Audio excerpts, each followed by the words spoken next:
శ్రీమాత్రే నమః. నమస్కారం. నేను పండిట్ సూర్య ప్రకాష్.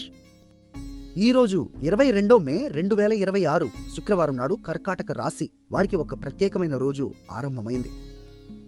ఈరోజు మీ 11వ భావంలో అంటే లాభాలు మరియు ఆదాయం వచ్చే స్థానంలో సూర్యుడు మరియు బుధుడు కలిసి వృషభ రాశిలో ఉన్నారు.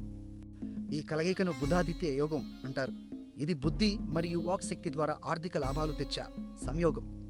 మీరు ఈ రోజు చేసే ఏ ప్రతిపాదన అయినా, ఏ ప్రెజెంటేషన్ అయినా, ఏ వ్యాపార చర్చ అయినా మీ మాటల్లో ఒక ప్రత్యేక శక్తి ఉంటుంది. అయితే జాగ్రత్తగా వినండి. ఈ రోజు చంద్రుడు మీ స్వరాశి కర్కాటకంలో ఆశ్లేష నక్షత్రంలో ఉన్నాడు. ఇది తీవ్రమైన భావోద్వేగాలను రేకెత్తించే నాగసర్ప శక్తి కలిగిన నక్షత్రం. మీ అంతర్దృష్టి చాలా బలంగా ఉంటుంది, కానీ అతిగా ఆలోచించే ధోరణి కూడా పెరగవచ్చు. కాబట్టి ఆర్థిక నిర్ణయాలు తీసుకునేటప్పుడు భావాలతో కాకుండా తర్కంతో ముందుకు వెళ్ళండి. ఈరోజు మీ అదృష్ట సంఖ్య 5, మీ అదృష్ట రంగు ఆకుపచ్చ. ఈ రంగు ధరిస్తే బుధగ్రహం యొక్క శుభ ఫలితాలు మరింత బలపడతాయి. నిన్నటి మా అంచనా మీకు సరిగ్గా ఉందా? కామెంట్లో తప్పకుండా చెప్పండి. వీడియో నచ్చితే లైక్ చేయండి, మీ వారికి షేర్ చేయండి, ఛానల్ను సబ్స్క్రైబ్ చేయండి.